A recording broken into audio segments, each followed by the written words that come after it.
I'd like to welcome all of you to this webinar. We're so excited to have you here, and it's so nice to have such a mix of countries represented as we talk about strengthening environmental education around the world. My name is Judy Browse, and I'm the Executive Director of the North American Association for Environmental Education, and NAAEE is also the Secretariat of the GEEP. And I see that Wen Fang is here, who is one of our partners from Taiwan and is amazing. It's nice to have you on, Wen Fang.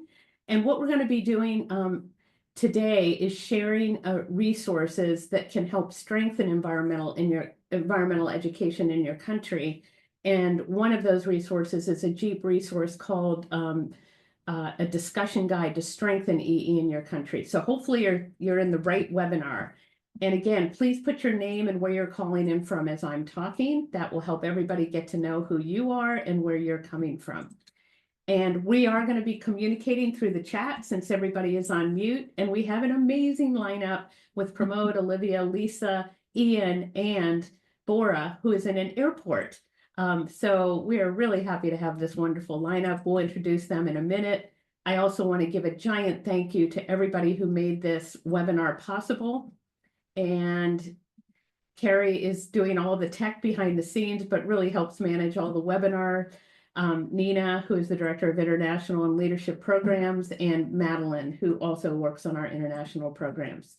And thanks again to all our partners, the Ministry of Environment and our wonderful partners at US EPA and the Ministry of Environment, the US Forest Service, FEE, and so many others. And we do have so many people helping to provide insights into the work of the GEEP, and we'll talk a little bit more about the GEEP. And our webinars are really designed to bring new ideas and insights to the field of environmental education and education for sustainability.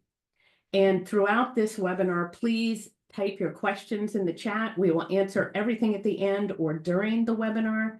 We also have closed captions, and the webinar will be recorded. And Nina, can you make sure that we did re-record it if I didn't do that?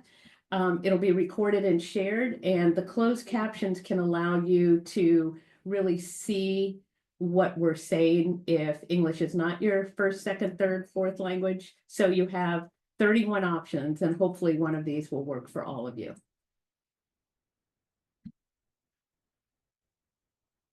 So I wanted to give a little background on the GEEP and the discussion guide to get us started and give us a little bit of a grounding. And I'm going to go pretty quickly, but many of you know about the Global Environmental Education Partnership, or the GEEP, but it's all about creating a just and sustainable future. And I know probably every single person on this call is working to do the very same thing.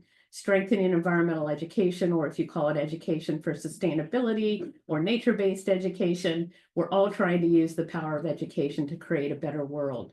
And the GEEP is all about creating a vibrant and inclusive learning network. It's really trying to build capacity in countries around the world and strengthen environmental education to create this better world. And we do work with a lot of partners, especially, as I mentioned, US EPA and the Ministry of Environment in Taiwan, and all our GEEP advisors from around the world.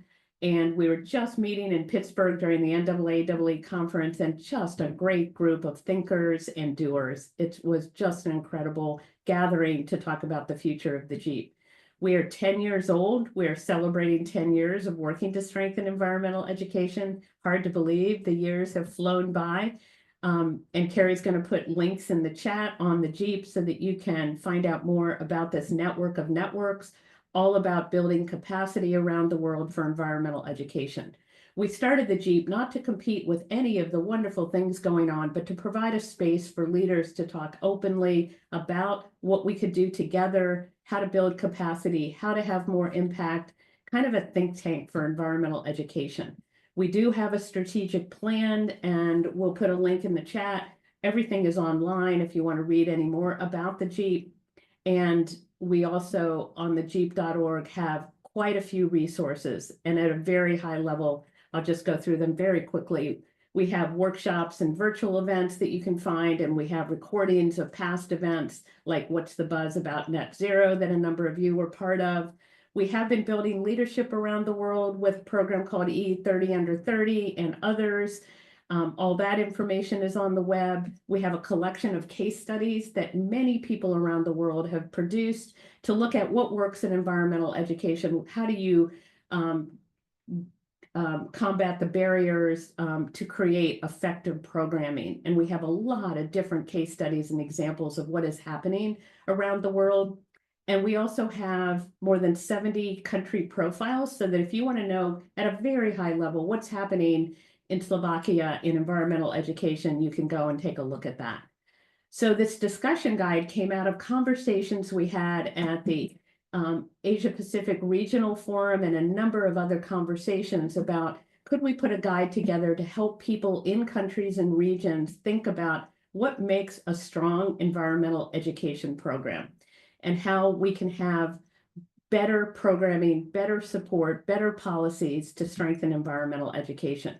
So Carrie's going to put a poll in the on the screen, and I want you to think about how your country is doing on a scale of 1 to 5 in environmental education, 5 being amazing and 1 being not so great. Okay, so 5 is the best. If your country's a 5, great. And then we'll share the results of that.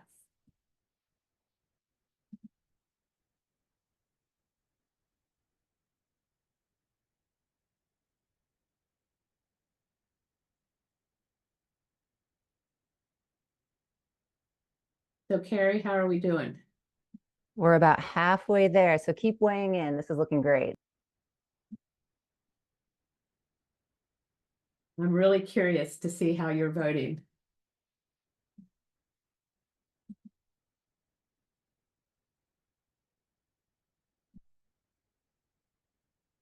Oh, look at that. 7% we have outstanding. We have 35% good, not great, 39% so-so, 15% not so good, and 4% we have a long way to go.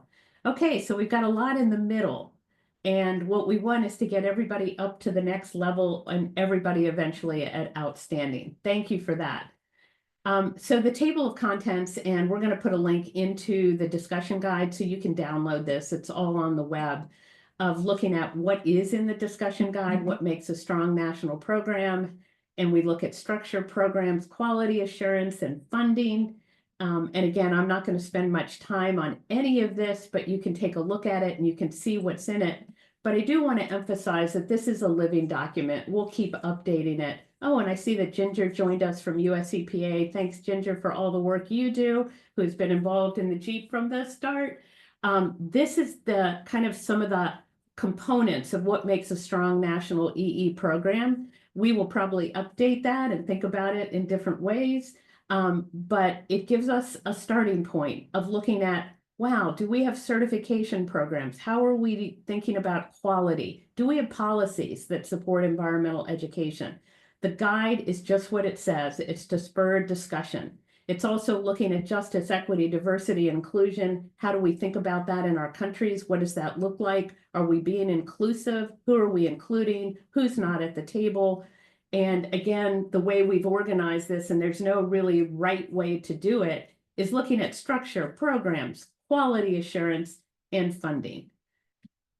So you'll see in the guide, there are also key underpinnings of the field. There's also a little bit about the Greening Education Partnership that Pramod and Olivia will talk about, a little bit about the SDGs and how we're defining terms, and looking at how environmental education can really help address all the SDGs, not just number 4, quality education. And it looks at how is EE organized in your country. Maybe people have not thought about the different ways that all these different elements work together: national governments, national mandates, non-governmental organizations. And then in each section, we have questions to consider to spur discussion, whether it's talking about programs and how EE is delivered, high quality EE, how are we doing on the quality effort, how is EE funded in your country? And then at the very end, we have questions about, you know, each of these areas again. So if you're thinking about policies, what are the strengths and gaps in your government's mandates and policies? So it is really designed to guide questions and guide discussions.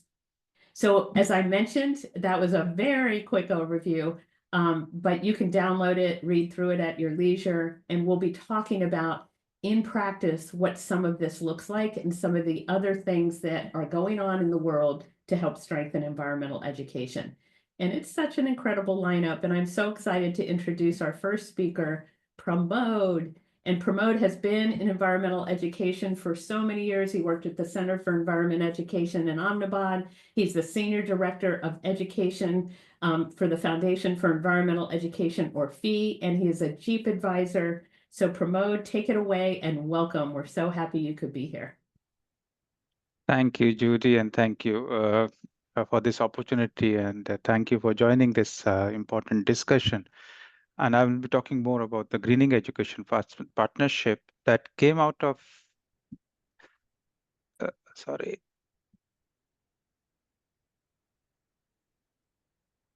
They came out of the UN Secretary General's Transformative Education Summit in 2022, September 2022.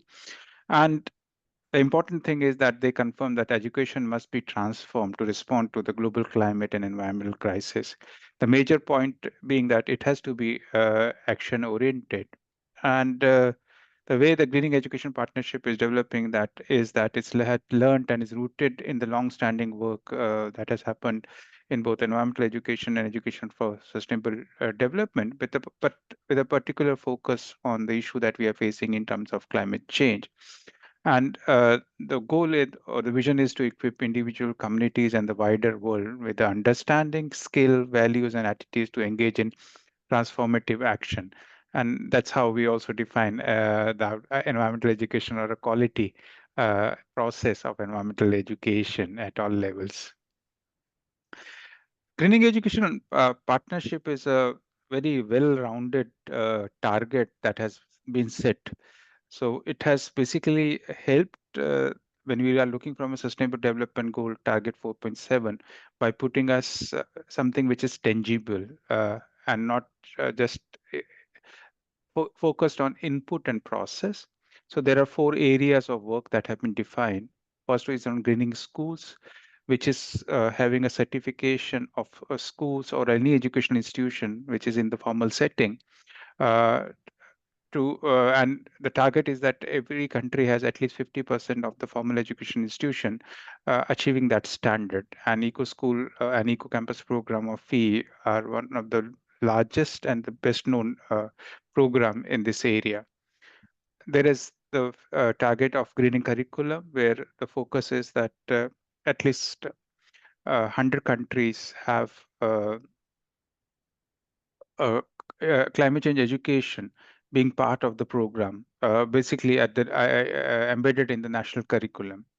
And the third pillar is around green teacher training and education system capacities, which is looking at least training the principal and one teacher on quality climate change education, content, and how to deliver in the school.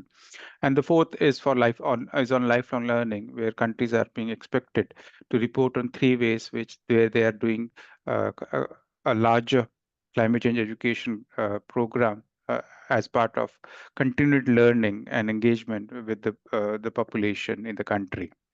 And together, all these also support greening schools because that cannot be achieved without curriculum supporting it, and also capacity of the teachers who are helping in that process. So the activities all the partners are doing are around our networking, where we have quarterly working group meetings and annual JEP meetings at the COP, UNFCCC Climate Change COP, and then capacity building webinar throughout the year. And this is also one example that we are doing today. There are now documents available which has set the benchmark in terms of green school quality standards. There is also a green curriculum guidance note available, and then the framework for teacher training is under consultation. And now the focus is now in terms of developing country level action plan. And this is how and where I see the importance of the guidance that Judy shared. And that document can help countries basically look at an all-rounded roadmap and approach. And then monitoring and progress and research is an important area, because we need to see and reflect And one of the important aspects which Greening Education Partnership has recognized is that it's not the research that informs practice, but also the other way around, how practice can inform research and how we can learn quickly from each other. And that is what the case studies that were highlighted by Judy in terms of the GEEP, Global Environmental Education Partnership, that are available on the website, where we can learn from each other and quickly implement a best practice or a good practice in any country or any city or a municipality as such. So as I mentioned, these two documents are already available. You can have a look at those documents, and then the document on teacher training framework is also under consultation, and there is a draft document available on the website of UNESCO on greening communities. Look at those documents and see how you can use them, and in the document related to pillar 3 and 4, please feel free to share your experiences and make them better and also workable in different contexts as such. So the intention to action is the important part now. As we have seen that 88% of the member states, as reported by UNESCO, have plans to integrate climate change or other sustainability themes into their curriculum within the next 3 years. That's because Greening Education Partnership has that these targets to be achieved by 2030.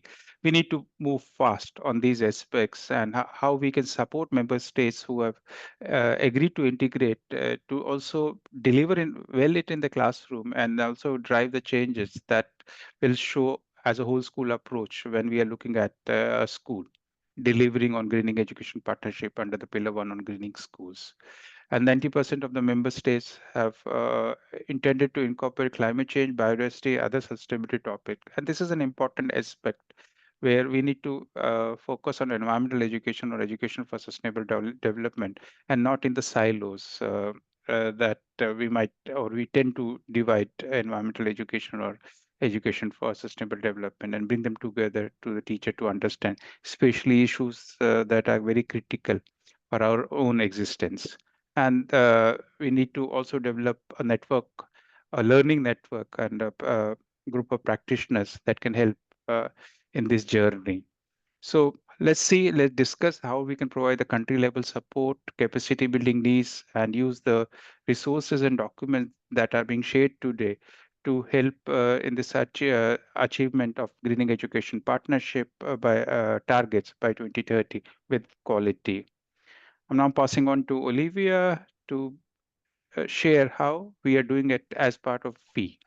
Over to you, Olivia. Thank you so much, Pramod.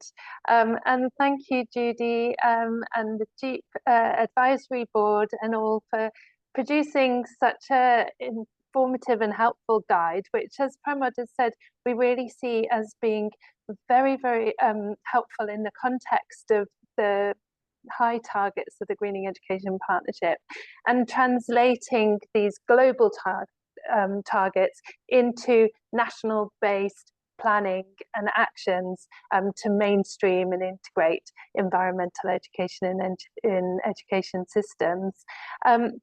So returning to the guide itself, as Judy says, it splits very helpfully the components of a successful environmental education programme into different areas for focus, and it focuses in particular on structure, programme, quality assurance and funding.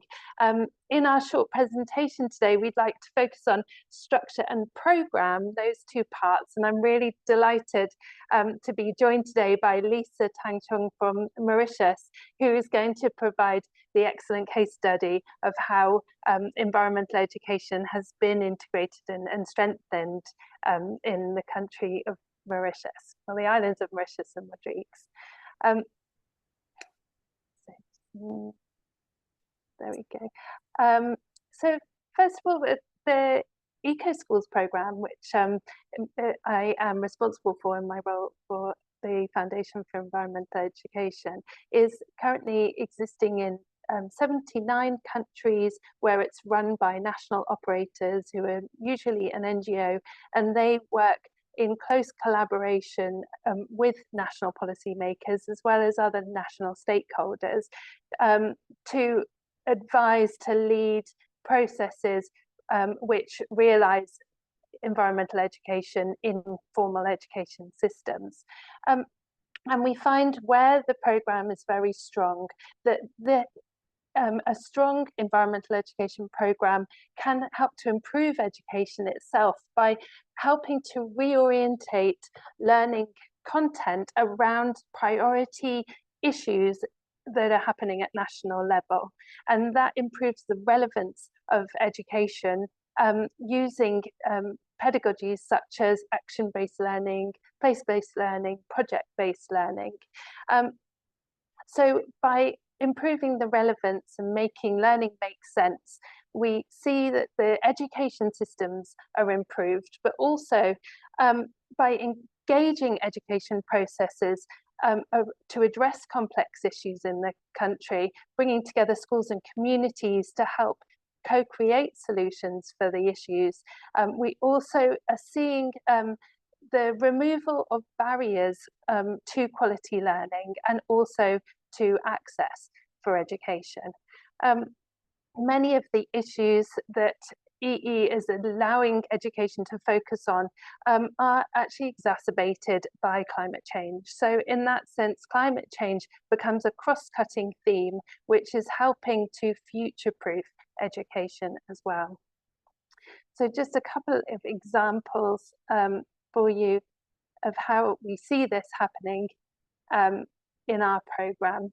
And I won't go through every one, but they're broad and wide-ranging: rice cultivation in India, marine stewardship in Norway, girls' education, rainwater harvesting, community engagement. So whatever the challenge is, we are able to use environmental education to really focus in on those challenges and make it a community and a social endeavour to address them for the common good. And again, returning to the guide, it will ask the question for you: how is environmental education organised in your country?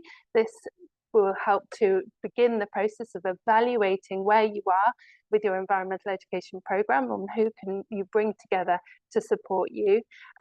One thing that we would like to emphasise from FEE, being involved in this process in many different countries, is there's no one right way to organise environmental education. However, just as we see inclusivity as the hallmark of any environmental education programme at national level, it's really important to involve as many different stakeholders and local partners as possible, so that your national environmental education is really reflective of the knowledge that you have in your country and the different perspectives that need to be involved. So we would encourage any organisation wishing to move themselves from any point in the survey that was shared at the beginning towards the point that we would all like to get to, which is at an outstanding environmental education programme. We'd encourage you to involve one or more of the following: government agencies, intergovernmental organisations, non-governmental organisations, NGOs, CBOs, other networks and collaborations you have, as well as higher education organisations. Try to bring in as many different partners as you can. And using a quote from the guide: when agencies and organisations collaborate, it elevates the quality of environmental education and enhances interdisciplinary approaches to address key issues in the country. So that's a really key point that I would like to make. And now I would like to pass over to my colleague Lisa from Mauritius, who I feel will be able to give us a really deep understanding and example of how it works in practice. Over to you, Lisa. Thanks very much. Thank you, Olivia. So, hi everyone. I am Lisa, and I am the FEE National Operator for Mauritius. So just a brief introduction about how the Eco School program is running in Mauritius. So we have 2 islands participating in the program. So we have the main island, Mauritius, and then we also have the island of Rodrigue. We have 242 institutions registered in the Eco School program. That includes more than 1,000 students involved and 500 teachers. And we also have a national Eco School committee that was launched in 2015 when we launched the program. Next slide. Yes, like I said, so the program was launched in April 2015 with 28 schools as a pilot program through the island program of the Indian Ocean Commission. So reef conservation was contacted by the Indian Ocean Commission to implement the program, and we later became the FE associate member and a full member in 2021.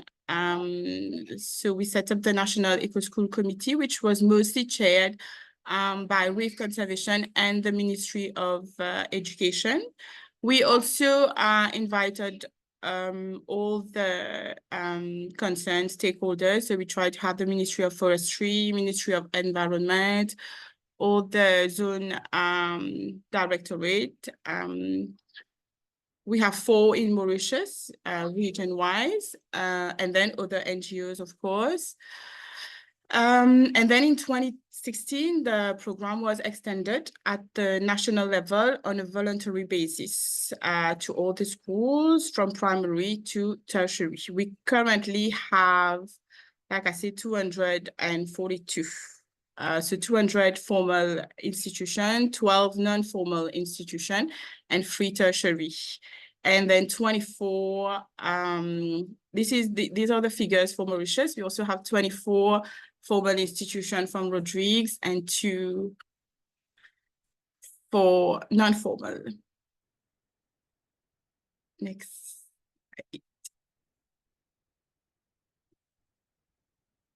Yes, so in Rodrigue, that was launched in 2017 through the Ministry of Education again and the Rodrigue Regional Assembly. Yes, so 24 formal and 2 non-formal institutions. It is, yes, next slide, please. Yes, so we are currently, we have 49 green flags institution, which also include our first ever FE Eco Campus, 13 for the island of Rodrigue. Can we go back to the previous slide, please? Yes, and then we have 15 silver award for Mauritius, 1 for Rodrigue, 5 for both islands for bronze award. That was the figures for program year 2023, and we are currently doing the evaluation process for the program year 2024, and we should be having the results by next year, January. Important to note that for the island of Rodrigue, we've achieved the 50% because all the schools in Rodrigue, so the 24 are registered in the program, and we have achieved the GEEP Pillar 1 goal of having 50% of the school with a green accreditation. Next slide. So how are we now integrating the Eco School program in the Greening Education Partnership? So how we did that is first, we started discussion with our SG of the National Commission for UNESCO in Mauritius in January 2024. We had the opportunity to meet with him and explain what is the Eco School program, how we are running it, and how it will, of course, be beneficial for the Greening Education Partnership. We had a lot of meetings between January and April 2024 to discuss how what we did, what we are doing, and how we are going to move forward. And in April 2024, we received a letter of support from the National Commission to recognize the Eco School Program Mauritius as the main implementer, if you want, the main program for the implementation of Pillar 1 of a Greening Education Partnership. We also had a lot of discussion throughout the year, 2024, and we've decided to actually switch from the National Eco School Committee to the Greening Education Partnership Task Force as from January or February 2025.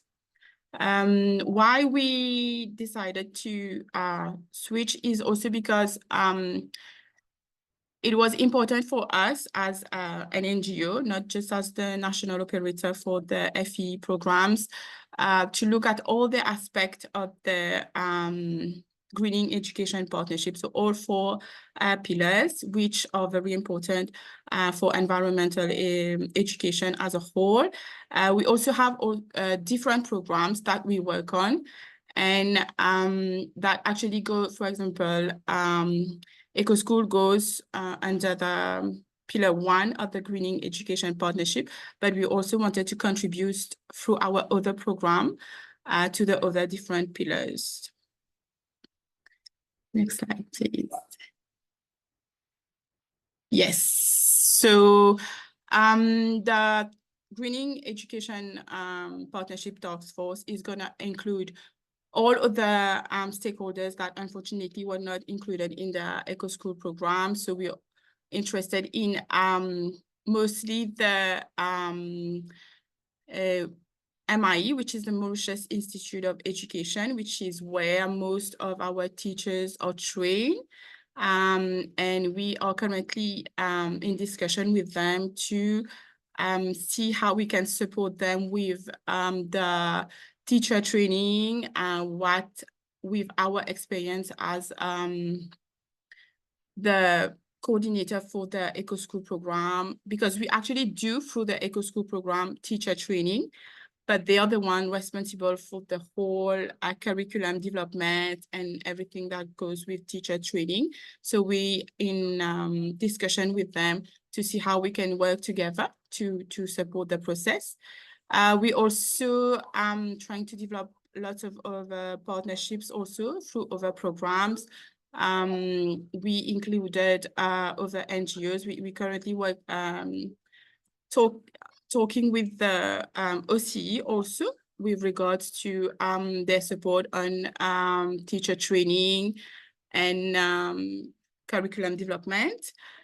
We also doing a lot of work with regards to greening communities with Scout through our young reporters for the environment program. And yes. And we're also trying to get, because we don't have the early childhood yet in Mauritius, so we're trying to get that in place too through the Greening Education Partnership Task Force. Thank you so much. Lisa, thank you. And Olivia, thank you. And Pramod, thank you so much. And everybody, please keep adding your questions into the chat, and we'll take those at the end or answer them in the chat. But that was fantastic, Lisa. What great work. And it's great to see the thinking that went into that and how you're collaborating across the board. So thank you both. And now we have Ian, and Ian is a board member for the Foundation for Environmental Education, and he's also been a long-term advisor for the Global Environmental Education Partnership. So Ian, take it away. Thank you, Judy. Yeah, just get used to turning the slides. Thank you for that introduction, Judy. And yes, I've 30 years in the ENGO sector, that's in Northern Ireland. And I suppose to set the context, Northern Ireland is a very small country, okay, 1.9 million people in 5,500 square miles. So we're not talking about a big scale place. And, you know, the example and case study that I'll talk about and how we've strengthened EE in Northern Ireland. You have to just bear that in mind. And 30 years ago, when I joined the sector, EE was really in retreat. Cuts to funding meant that things that weren't seen as mandatory, which EE wasn't, ended to get chopped. So the training that was going into teachers when I was first in the sector, that disappeared very quickly in my early years. And it's interesting, I suppose, that in a sense, Eco-Schools has kind of closed that gap that was being created because uptake in the program has increased over that period of time. And it's Eco-Schools I'm going to focus on mainly, but as we know, there's a pathway that's needed for EE throughout life. And so I'll touch on some other programs as well that help that continuum. So the first thing that we set out to do when we looked at a strategy for strengthening EE was, I suppose, to really inveigle ourselves with government, show them the relevance of the programme to what they were trying to achieve. And thankfully, certainly the most recent iteration of the environment strategy for Northern Ireland, which is a Northern Ireland executive strategy, not just one that's for the Department for the Environment, actually specifically mentions Eco-Schools as the delivery for EE and sets out that 50% target people have been talking about, but we had set a target of 2025, and that is lifted straight out of the Keep Northern Ireland Beautiful own strategy and Keep Northern Ireland Beautiful run Eco-Schools in Northern Ireland.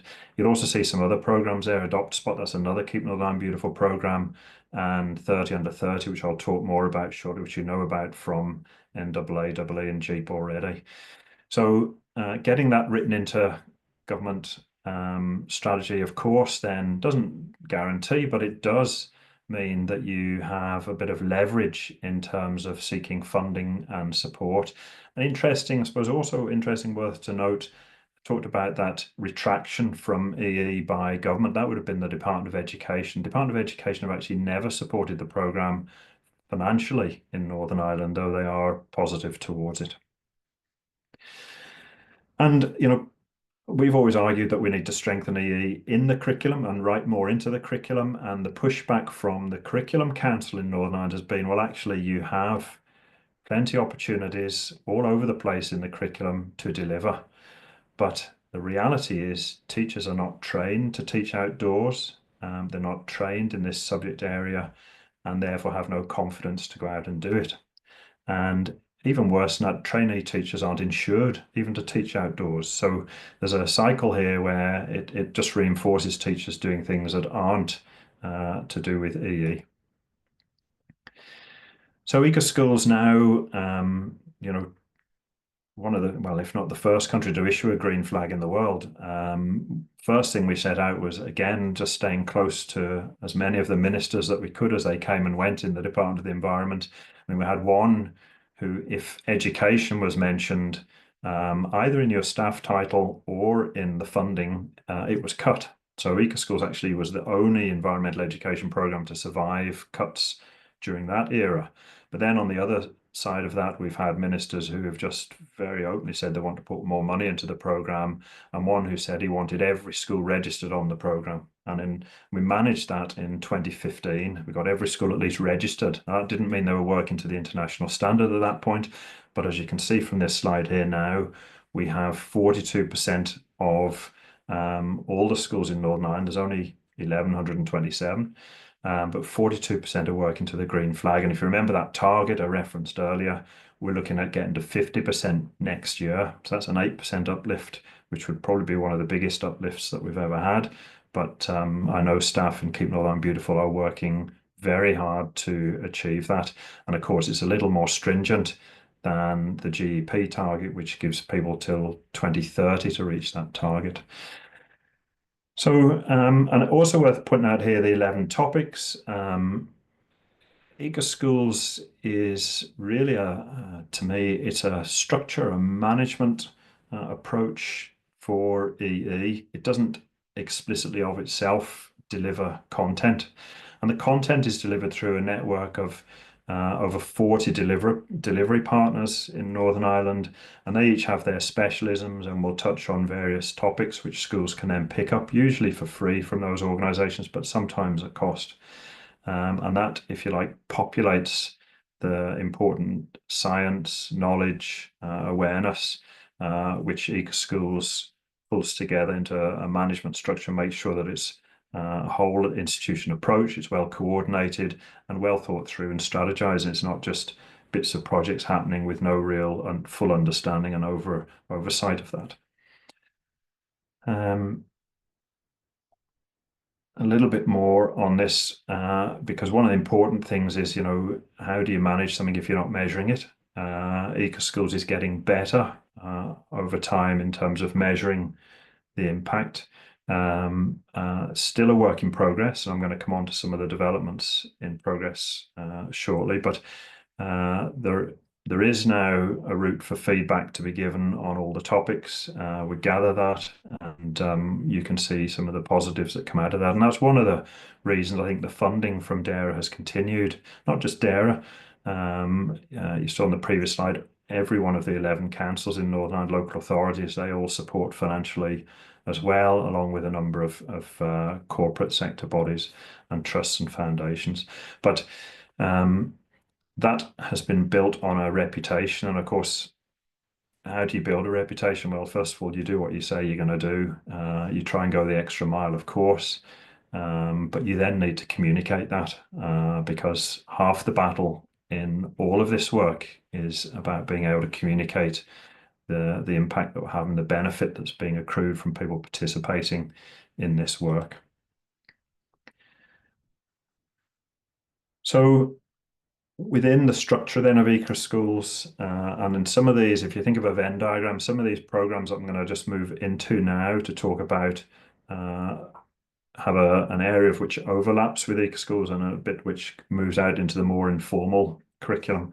So one of the things that we've done, I talked about teachers not really getting training in the field of EE, and therefore not having the confidence, even if they later on think they want to get involved in it, they don't have the confidence to take people outside or to get engaged in this sector of work. So one of the things we've done is introduce carbon literacy training, talking about climate change. We've co-designed courses with young people. We've co-designed them with teachers as well as community leaders, and indeed government officials now it's being delivered for. So it's actually spread out quite wide, but the pickup from teachers initially was quite low, but it's picking up a little bit now. That's I suppose it's a manageable amount of training. It's a day's worth overall over a number of interactions with homeworks, if you like. But that starts to give teachers a confidence about teaching about climate change. And I suppose one of the things that confidence comes is backed up by many then materials that the teachers can pick up and use for the various key stages. And of course, things like the sort of eco-anxiety that's prevalent, very sadly, in young people is dealt with. So at Key Stage 2, actually, the course itself is under the title of Climate Calm. So that calmness is something that we're looking to replicate for biodiversity, to get a day's course of biodiversity literacy prepared, and also being able to roll that out. But having it and having uptake are two very different things. So one of the drivers then that we've introduced to try and help teachers think, gosh, this is something we should be doing, is to introduce a new qualification in Northern Ireland, which is equivalent to a GCSE, so level 2 award. And that, as you can see, covers quite a number of areas that are relevant in terms of environmental crises, very much on message for EE.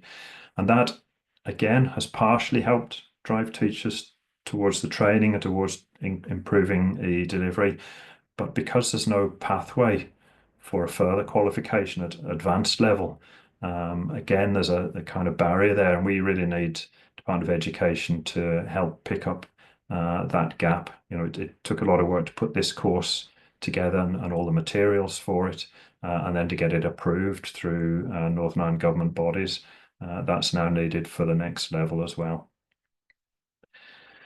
So Another layer that we've put on top of this is trying to reach every new teacher coming through teacher training. Now, that's in its infancy, but one of the great things is that one of the main teacher training colleges has picked up this and has now agreed to put every new teacher through training in use of the outdoors.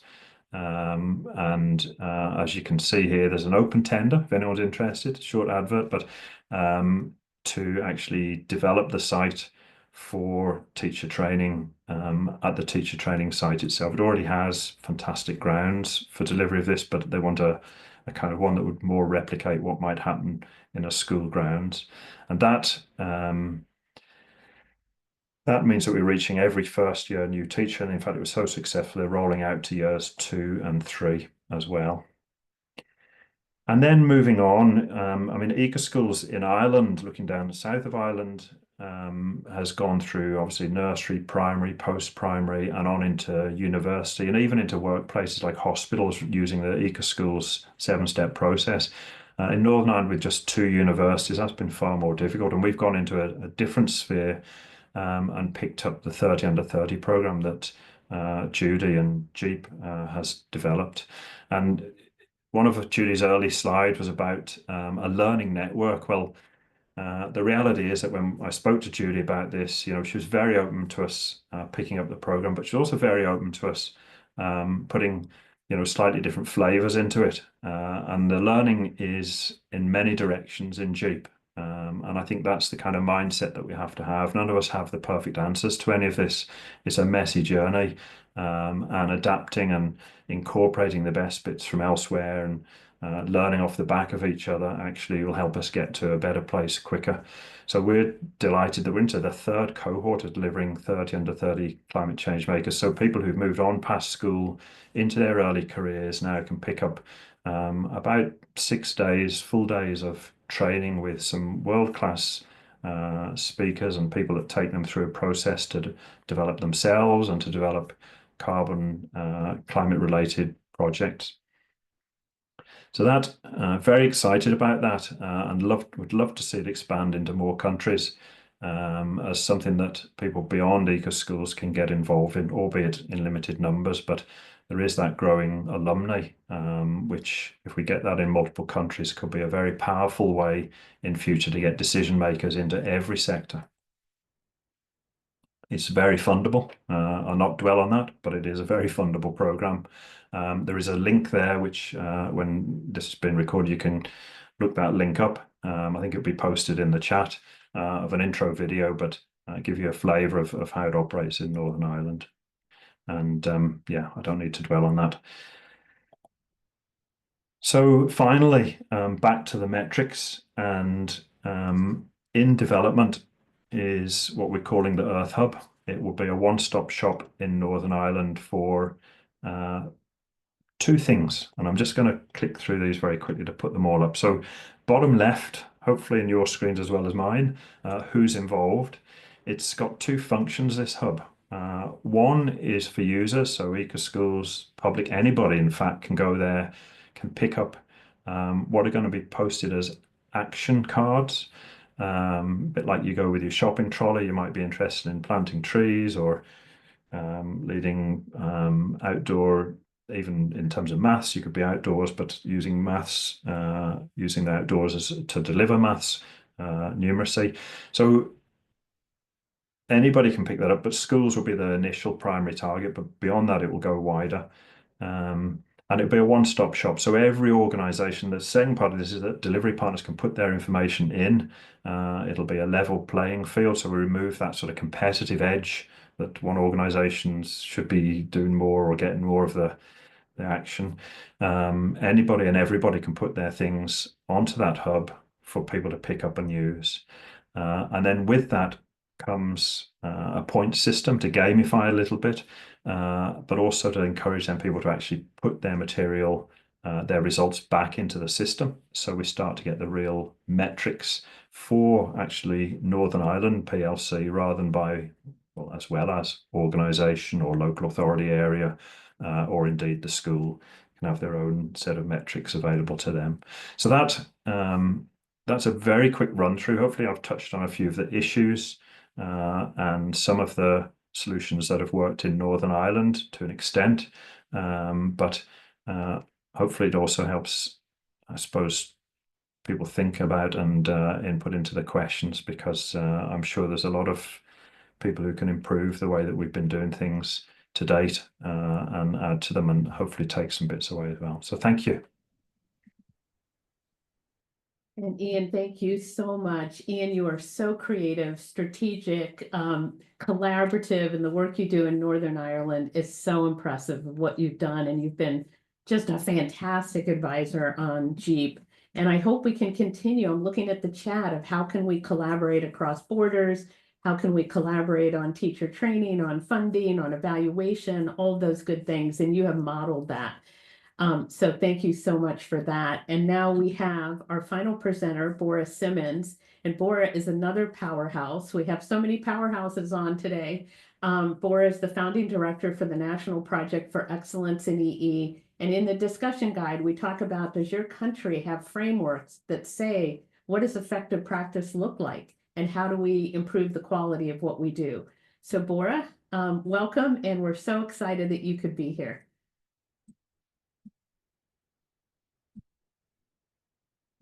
And hopefully Bora did not take off because she was at an airport. Let's see here. Oh, there's Bora. Okay, Bora, you're on mute. You're on mute. That's why. Okay, I got kicked out just as you were summing up Ian's presentation. Yes.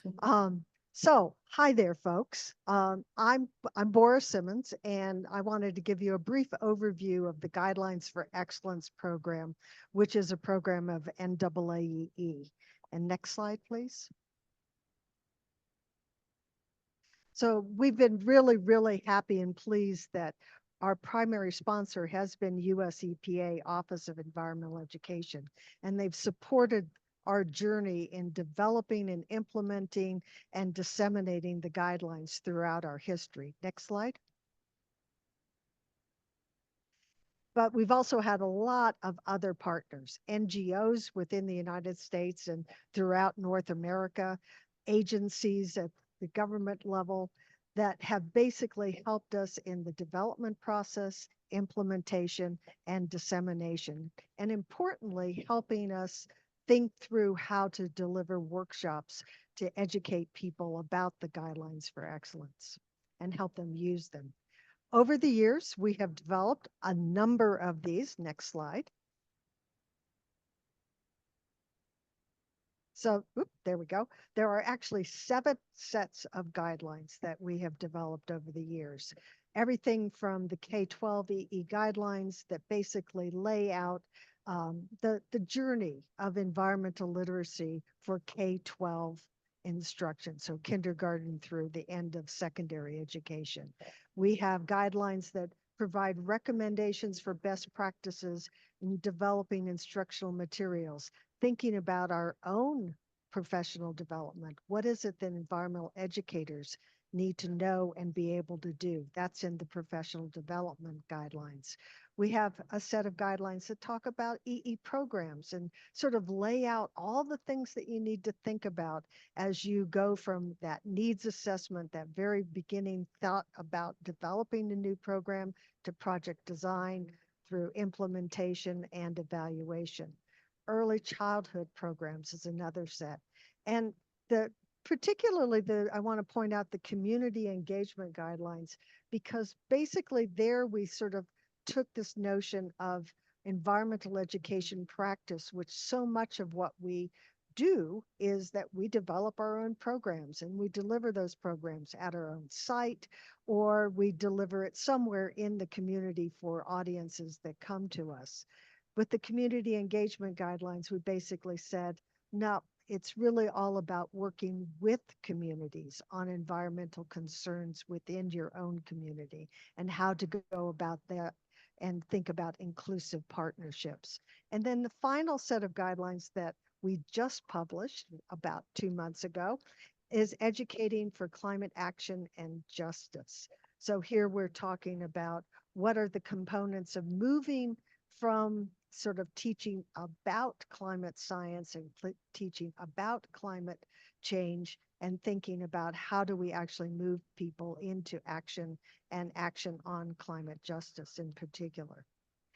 So why did we develop these sets of guidelines? Well, this goes back to the mid 1990s, so we've been at this for quite a while. And probably two major things got us started. And that was that we were experiencing as environmental education as a field in the United States in particular, political backlash.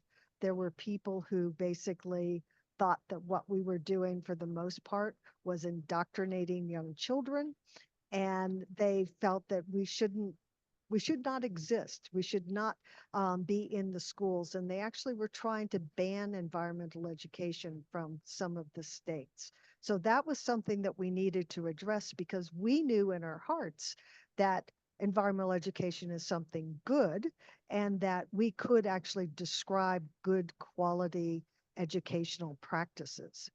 And then the other thing that was happening in the United States in the mid 1990s was education reform and a movement towards the development of national standards. The United States has never had a national curriculum. And I know that that's different from many of your countries. So the idea of what a typical eight-year-old child should be learning was something that was developed locally or maybe within a state level, but it wasn't mandated by the national government. So this was kind of a slow movement towards that. We've never quite gone to the national government process, but what happened was that people developed national standards for student achievement. And we knew that those national standards, if we didn't sort of step up to the plate and think about how we were going to engage that education reform movement, we were truly going to be left behind. And then the final sort of thing, a reason why we developed these sets of guidelines was trying to build the profession, to be able to articulate what it is that is good quality environmental education practice. Next slide. So how were they developed? So as I said, we have 7 different sets of guidelines. Each of them describes best practices related to specific types of practice within environmental education. So, but we have used the same sort of process in developing each and every one of them.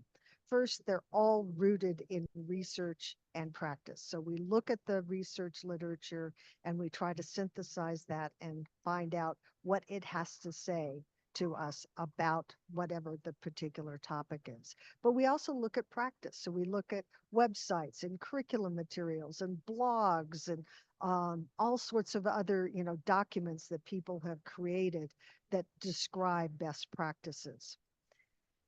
But we don't stop at that. We pull together a writing team of people who represent across the United States and Canada, sort of voices around that particular topic, people who have expertise in aspects of the topic.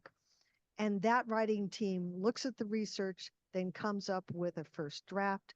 We send that first draft out to the public to be commented upon. We get those comments, we revise, send it back out, go back and forth, iterative until we get it right. Over the years, we have involved literally thousands and thousands of individuals and organizations in this process. And what we feel is that what we're doing is not only coming up with a good document at the end that sort of captures our collective wisdom around that topic. So whether it's early childhood education programming or whether it's community engagement or climate education, that they really do sort of engage educators in discussing what really matters. So then give you a little imagery of how each of these is organized. I'm going to use our newest one, the Educating for Climate Action and Justice, as an example. Typically, we have an introduction, And then that lays out the sort of why we're talking about this particular topic and why it's important to our practice. But then we sort of divide up the idea of the best practices into what we call key characteristics. And they're just big buckets of ideas that say, if you're going to develop a good quality program that is educating for climate action and justice, it needs to be collaborative and welcoming and create a responsive learning environment. It needs to address a certain level of knowledge and skills for climate action. What Ian was talking about, we need to have attention on climate emotions. That's a big piece of what is going on in the world, and we can't ignore it. But also we took the perspective in this particular set of guidelines, and one of those big buckets is that action needs to be locally focused and community driven. And so what does that mean in terms of being able to lay out practices for environmental educators? And then the final key characteristic, sort of this big bucket, has to do with civic engagement for climate action. So how do you actually get to action? So we have the big buckets that are the key characteristics, and then we divide those big buckets down into what we call guidelines. And so there might be 3 to 5 guidelines that, as if you put all of those guidelines together, they sort of fold into helping you address the big bucket, the key characteristic. And then finally, there's the final level of detail in each of these sets of guidelines has to do, we call them indicators. And they're basically these little examples of what that guideline might actually look like in practice.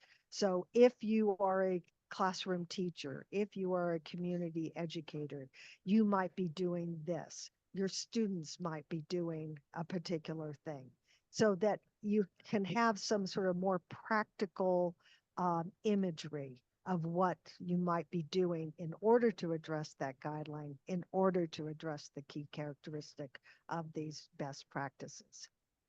Next slide. So we also recognize that we're talking about a lot of stuff across people who come to the guidelines and come to environmental education with a lot of different backgrounds. So we try to populate the guidelines with call-out boxes that provide detailed background information or resources, links, so that people can basically learn more about a particular aspect of the practice that we're talking about. So again, this comes out of the climate action and justice guidelines. We have boxes that talk about different ways of knowing and early childhood education, and a whole box that talks about the link between climate change and human health, just so that people who are reading this have some more background knowledge, some sense of what this means and how it might be implemented. We also have what we call guidelines in practice, which are case studies. And so these are, sort of short synopsis of practice, what people are actually doing out there in the real world that serve as an exemplar of what we're talking about in the guidelines. And next slide. So, and importantly, and especially as you folks think about whether or not something like the guidelines for excellence would be good to develop for your country, for your community, is that how are they being used? Because that's sort of the value of them. They are being used in the United States for certification, for professional certification, so that individuals can be recognized for their expertise, for higher education accreditation, so that people can look at a higher education program, a college or university program, and know that they are applying the guidelines in their program. They're used for program development and improvement, professional development. So outside of universities and colleges, We offer guidelines workshops. Other people offer guidelines workshops that basically share this and provide opportunities for people to talk about and improve their own practice. But also they're used by large organizations as professional development for their own staff and members. Professional learning. So people use these as sort of a self-assessment. They read through, they look at it, and then they plot out their own professional learning plan. And then they're also used, interestingly, for research and evaluation. So it's kind of the circle continues, is that we start with looking at the research, but researchers now look at the guidelines and look at the framework and then conduct research using that. And then leadership development is really important. It's an opportunity for people to be on the writing teams. It's an opportunity for people to comment on drafts, to become facilitators, national facilitators of the guidelines. A lot of different ways that people can take these guidelines and hone their own expertise and become leaders in the field. And finally, just as what I think is really important with the guidelines is that overall what they do is they help us sort of cement or show professional credibility at the individual level as we do our own self-assessments and professional learning and improvement, but also at an organizational or agency level and as a field. So if you would like to access any of our sets of guidelines, they're all available for free as a download, a PDF download. Just either take a click of the QR code or go to the NAAEE website, scroll down under programs, get to Guidelines for Excellence, and you'll be going off from there. Next slide. And thank you very much. Laura, thank you so much for all the work that you have done and also for that great overview of the guidelines. And as Boris said, the guidelines are all downloadable. Each of the 7 guides are available for free. And we would love to hear from you on how you're using the guidelines and what you're doing in your country to develop guidelines. So thanks to all our panelists. We are just so lucky to have you all here. We did get a lot of questions, so we're going to take a few minutes and answer a few questions and then wrap it up. And one of the questions that we got from a number of people, and if everybody wants to turn your camera on again, is about how do we evaluate environmental education? And a number of you talked about how you're doing that. But if anybody wants to respond, we'll also put a link in the chat to a website we have on, it's called EEVal, and it looks at how we can do our evaluation when we're thinking about equity, diversity, inclusion, and justice in our evaluation practices. So we'll put a link in the chat to that. But any of our panelists have any thoughts about some of the questions that have come up about how do we measure our impact, and thoughts for people who have not really have the resources to evaluate their work?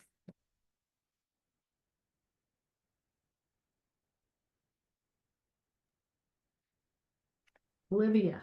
Perhaps I'll just wade in. Yeah, I think what's really important is building that ability to monitor and evaluate impact into the environmental education processes themselves, so that learners become sort of successful at planning out their projects with monitoring and evaluation built in, and understanding that learning, trialing, testing, and then improving is part of the whole environmental education process itself.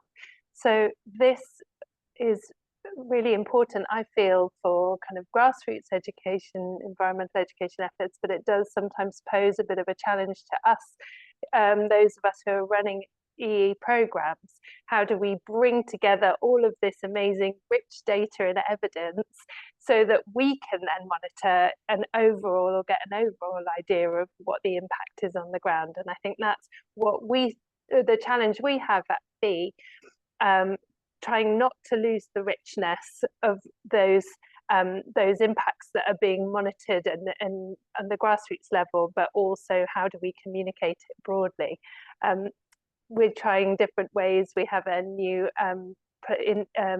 IT platform coming for evaluation, but it's an ongoing challenge, I think, in our programs. I wonder if others experience the same thing.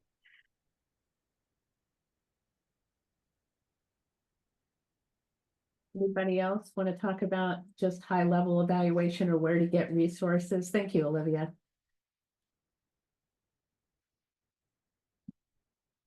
We will continue to put in the chat if anybody, if I don't see anybody answering that one, but we also had a question on funding and some were answered in the chat.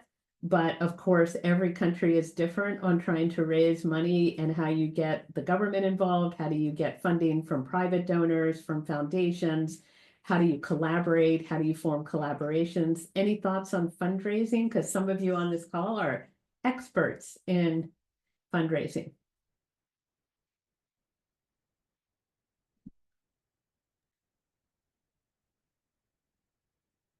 Ian, go for it. I just think that's a whole nother webinar, Judy. Yeah, I know. Any quick tips? Just, well, I mean, I would have put something in the chat about alignment with government. I mean, you're really trying to align with what's already written by government in the early days. Prove yourself on that, and eventually you may even get a seat at the table in terms of helping write in some targets in future, and that gives you huge leverage then for getting funding to actually deliver on those things. But these things take time, and you need a bit of funding in place just to exist, to be able to grow. My big tip, if you want, is at the first chance you can, invest in specialist resource to fundraise. And so many environmental NGOs, just the staff who do everything else also have to do that. And they're brilliant at it because they're passionate at it, but actually it's another burden that takes away from their, area of expertise and perhaps joy. And get that specialist in first time you can, and it will pay you back very quickly if you get the right person, which is obviously the trick. Thanks, Ian. And the one thing I would add to that, having raised a bunch of money for environmental education, is it's all about relationships and building relationships with your funders, your community. Coalitions can be great, partnerships can be great, networks can be great. But of course, it's always thinking about what is the funder interested in, what are you interested in, and how you can merge that together. And there is money out there around the world for environmental education, education for sustainability, climate education, biodiversity education.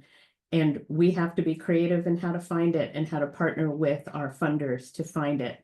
And I know every country, including ours, goes through different political shifts and makes it harder. So we will do another webinar in the future on fundraising because it is such an important issue in our field, and our field overall is underfunded. Carrie, or Nina, any other questions? We'll do one more and then we'll close.